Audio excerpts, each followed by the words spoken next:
Hello दोस्तों, the civil academy में एक बार फिर आप सभी का स्वागत है। मैं हूं अमरेंद्र कुमार और आज हम लोग पढ़ने वाले हैं भारत की जलवायु का तीसरा पार्ट। इस पार्ट में हम लोग पढ़ेंगे कि शीत ऋतु में मौसम की क्रियाविधि उत्तर पूर्व मानसून का, यानी कि उत्तर पूर्व मानसून की क्या क्रियाविधि होती है शीत ऋतु में। ठीक है, यानी इसके पहले हम लोग पढ़ चुके हैं कि शीत ऋतु में वर्षा होने का दो अलग अलग हवाओं का कारण है। यानी कहने का मतलब है कि दो अलग अलग हवाओं के कारण शीत ऋतु या ठंडी में वर्षा होती है। कौन कौन था? तो एक था पश्चिमी विक्षोभ और दूसरा था उत्तर पूर्व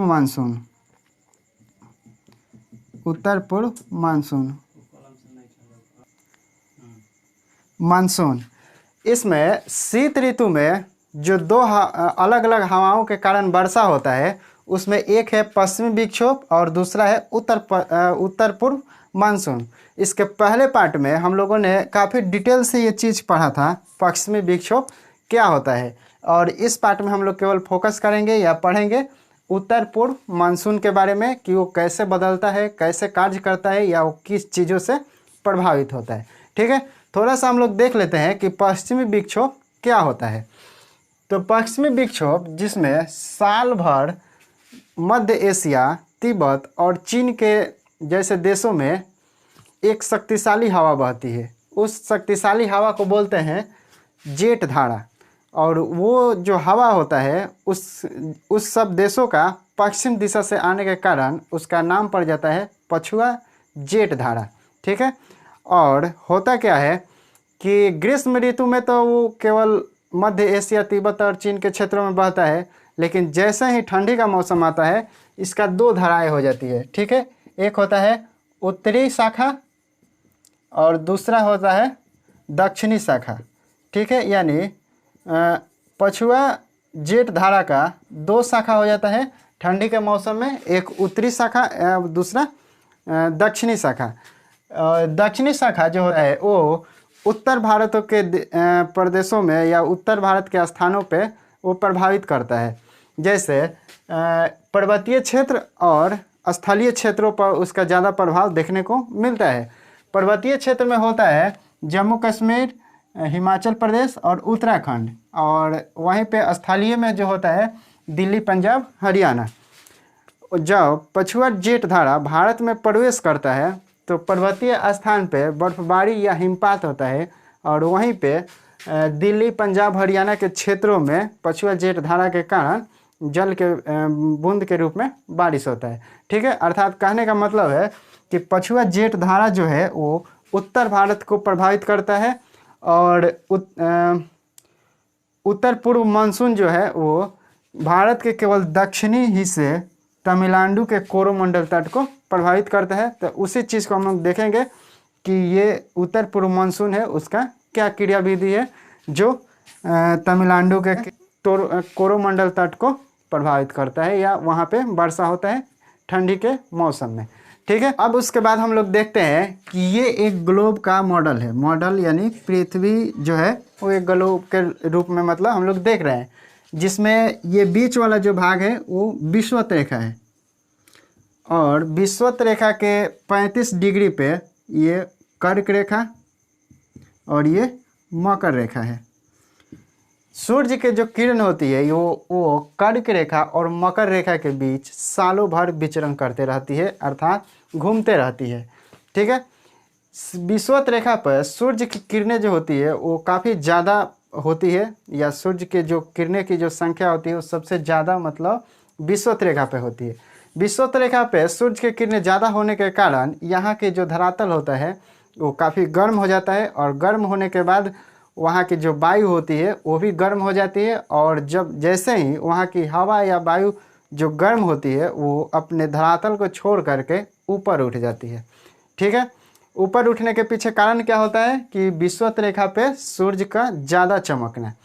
यहाँ पे होता क्या है कि जैसे ही विषुवत रेखा पे सूर्य गर्म होकर के अपने स्थान को छोड़कर ऊपर चली जाती है, तब विषुवत रेखा पे निम्न दाब पैदा हो जाता है। ठीक है, अर्थात कहने का मतलब है कि जहाँ हवा था पहले वहाँ पर तो दाब ठीक था, लेकिन जैसे ही गर्म होकर के ऊपर चला गया, वहाँ पे ऊपर चला गया, तो जिस स्थान से गया है वो स्थान तो अब खाली हो गया, यानी खाली होने के कारण वहाँ पे जो वायु का दाब है वो कम हो गया। ठीक है, अर्थात निम्न दाब प्रोड्यूस हो गया। अब वो जो निम्न दाब बना हुआ है या निम्न दाब का जो क्षेत्र बना हुआ है जहाँ से वायु गर्म होकर के ऊपर चली गई है, उसको अब भरने के लिए सराउंडेड या जो भी आसपास के जो हवा होगा वो अब आना शुरू हो जाएगा। तो विषुवत रेखा पे जो 35 डिग्री पे हवा होती है वो आता है कर्क रेखा से और मकर रेखा से। एक बार समझने के लिए हम लोग देख लेते हैं कि जो स्थान खाली होता है या जो गर्म होकर के हवा ऊपर जाता है उसको ग्राफिकली कैसे समझेंगे। ठीक है, तो ये आपका विषुवत रेखा हो गया, ये आपका विषुवत रेखा, यहाँ 35 डिग्री, यहाँ भी 35 डिग्री, इसके सेंटर या बीच में जो है विषुवत रेखा का क्षेत्र है जहाँ पे सूर्य की किरणें सबसे ज़्यादा चमकती है। यहाँ पे ये जो हवा होता है वो आता है दोनों तरफ से और गर्म हो जाता है, और गर्म होने के बाद ऊपर चला जाता है। यानी कि जो भी मतलब हवा गर्म हुआ वो तो ऊपर चला गया, जिसके कारण उस जगह पर निम्न दाब पैदा हो गया, यानी अब वो उस पर दाब जो पहले था उससे कम हो गया। अब इसी जगह को भरने के लिए अलग से जो हवा आएगा उसी को हम लोग देखते हैं कि ग्लोब में जो 35 डिग्री उसी स्थान से अब हवा चलना शुरू हो जाता है इस निम्न वायुदाब के जो स्थान को भरने के लिए। ये जो हवा आता है जहाँ जो विषुवत रेखा पर पड़ता है, इसको हम लोग बोलते हैं व्यापारिक मौनी।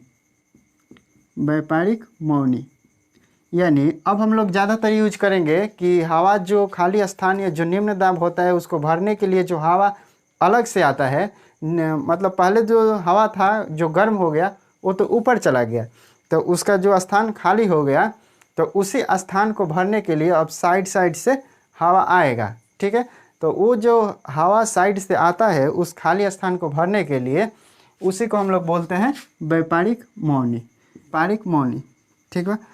उसके बाद हम लोग देखते हैं कि जो व्यापारिक मौनी का जो दिशा होता है या डायरेक्शन जो होता है विषुवत रेखा पर आने के लिए वो तिरछा होता है, अर्थात वो सीधा सीधा नहीं होता है। जैसे कोई चीज़ अगर मतलब गया तो हमारा मानना है कि यहाँ से यहाँ आना है तो ऐसे नहीं आया, जो व्यापारिक मौनी था वो ऐसे नहीं आया, वो कैसा हो गया तो तिरछा हो गया। ठीक है, अब हम लोग देखते हैं कि तिरछा क्यों हुआ। तो फेरल नाम के एक वैज्ञानिक थे जिसने बताया था कि जो भी मतलब कर्क रेखा मकर रेखा से विषुवत रेखा की तरफ व्यापारिक मौनी जाती है, वो कर्क रेखा वाला व्यापारिक मौनी अपने दाहिने तरफ और मकर रेखा का जो व्यापारिक मौनी होता है वो अपने बाईं तरफ मुड़ जाता है। ठीक है, यानी उत्तरी गोलार्ध से जो हवा आती है वो अपने दाईं तरफ मुड़ जाती है या दाईं तरफ मुड़ करके विषुवत रेखा को टच करती है या विषुवत रेखा तक पहुंचती है। ठीक है, जैसे हम ऐसे हैं तो ये जो हवा आ रही है ऐसे जा रही है। ठीक है, ये हमारा दाहिना हाथ है। उसके बाद ये तो हुआ उत्तरी गोलार्ध के बाद। ठीक है, अब हम लोग देखते हैं कि दक्षिणी गोलार्ध। तो दक्षिणी गोलार्ध में ऐसे होंगे, तो ये जो हवा जा रहा है ऐसे, ये हमारा बायां हाथ हुआ। ठीक है, तो यही चीज़ है कि उत्तरी गोलार्ध से जो व्यापारिक मौनी आती है वो अपने बाईं तरफ मुड़ जाती है और दक्षिणी गोलार्ध से जो व्यापारिक मौनी आती है वो अपने दाईं तरफ मुड़ जाती है। ठीक है, उसके बाद अब हम लोग देखते हैं कि व्यापारिक मौनी उसकी दिशा क्या होती है।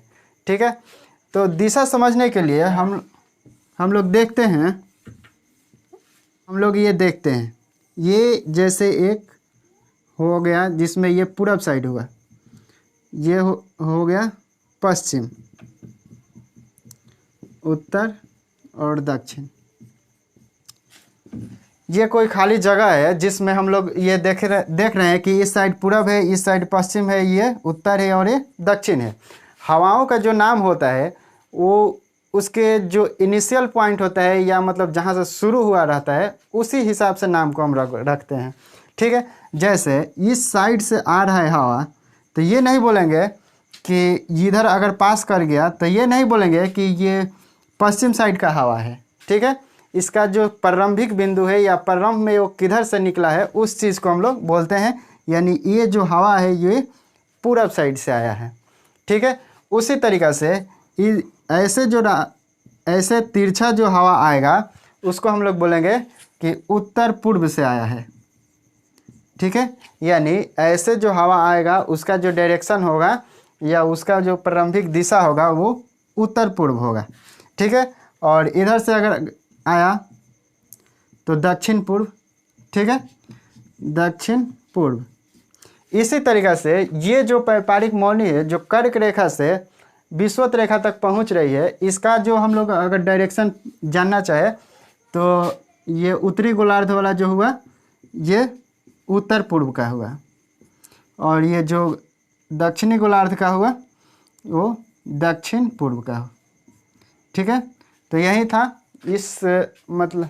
यही था उत्तरी गोलार्ध और दक्षिणी गोलार्ध में व्यापारिक मौनी का विचरण, ठीक है। एक बार फिर हम लोग इस चीज़ को पूरा देख लेते हैं कि इसमें क्या हम बताए थे।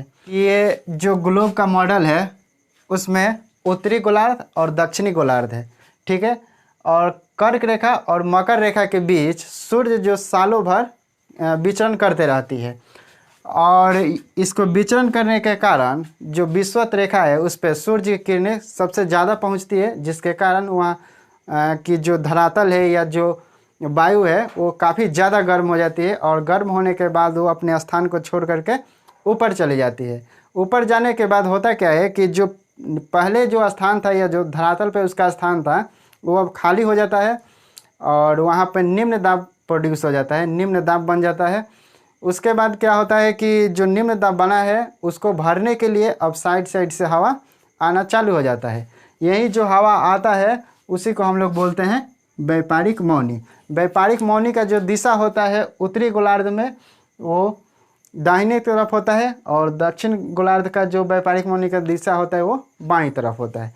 जैसे ये जो मानसून है विषुवत रेखा पे हवा जो गर्म होकर के ऊपर गया वो भारतीय मौसम पे कैसे हावी होता है, कैसे प्रभावित करता है, और शीत ऋतु में इसका क्या प्रभाव रहा है। तो यहाँ से हम लोग अब देखेंगे कि ITCZ जिसका पूरा नाम होता है इंटर ट्रॉपिकल कन्वर्जन जोन, और इसको हिंदी में बोलते हैं अंतः उष्ण कटिबंधीय अनुसरण क्षेत्र।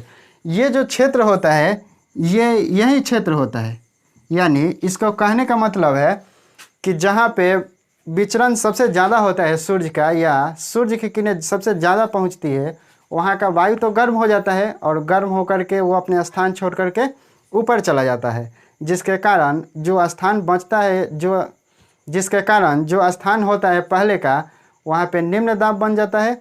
उसी स्थान को बोलते हैं ITCZ। अब इस चैप्टर में ये जो ITCZ है जिसका पूरा नाम है इंटर ट्रॉपिकल कन्वर्जन जोन, जिसको हिंदी में बोलते हैं अंतर उष्ण कटिबंधीय अनुसरण क्षेत्र, ये चीज़ ये काफ़ी यूज आएगा, ठीक है। अनुसरण का मतलब होता है टकराव।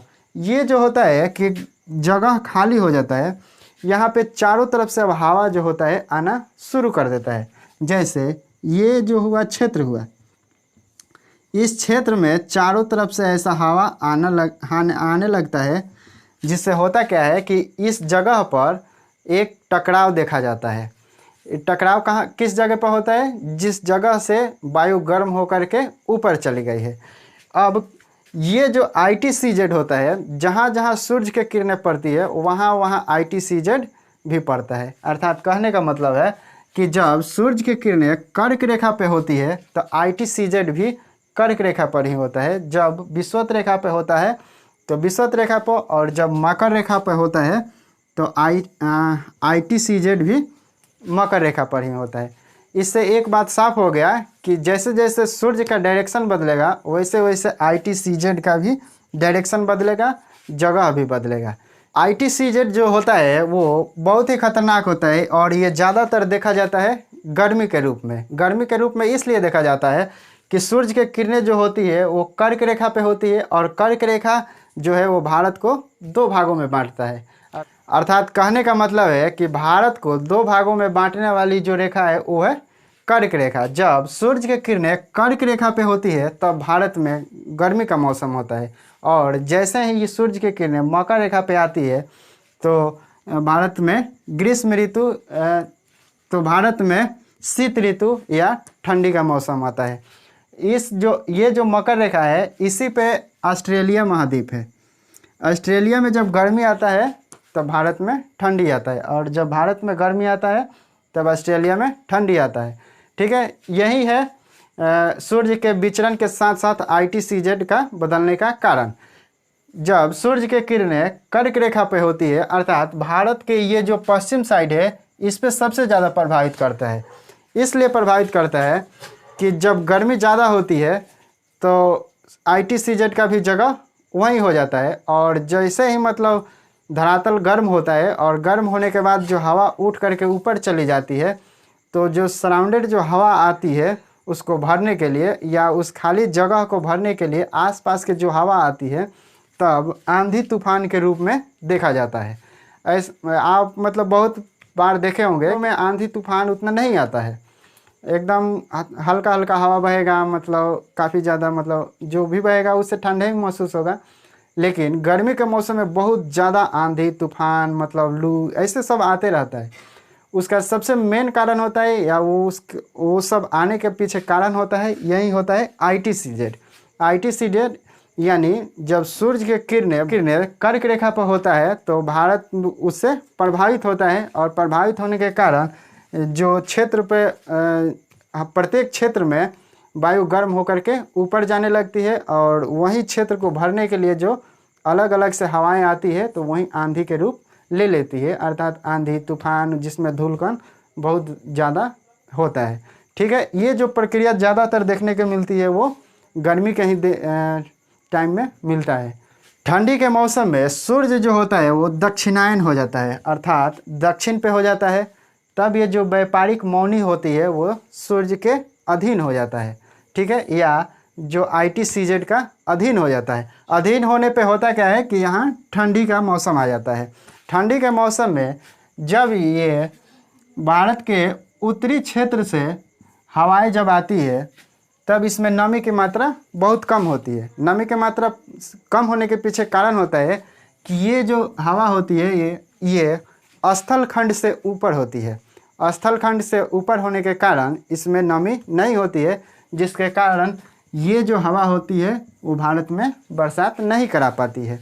लेकिन यही हवा जब भारत के ये पूर्वी तट से पास करती है तब ये आगे चल करके यहाँ बंगाल की जो खाड़ी है उसको भी पार करती है, और बंगाल के खाड़ी पार करने के टाइम में उसमें नमी आ जाती है, जिसके कारण ये तमिलनाडु के पूर्वी तट से टकराती है, और पूर्वी तट से टकराने के बाद वहाँ वर्षा कर देती है। ठीक है, ये जो पूर्वी तट है ये तमिलनाडु का कोरोमंडल है।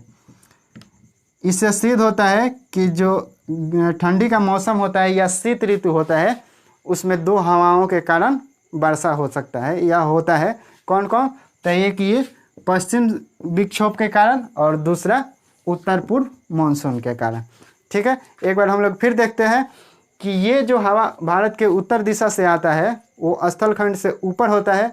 स्थल खंड से ऊपर होने के कारण जो होता है उसमें नमी की मात्रा नहीं होता है, लेकिन जैसे ही ये हवा भारत के ये पूर्वी तट से पास करता है तो पास करते ही ये बंगाल के खाड़ी भी उसको रास्ता में मिलता है, अर्थात बंगाल के खाड़ी से हो करके उसको पास करना पड़ता है, जिसके कारण उससे नमी प्राप्त हो जाती है।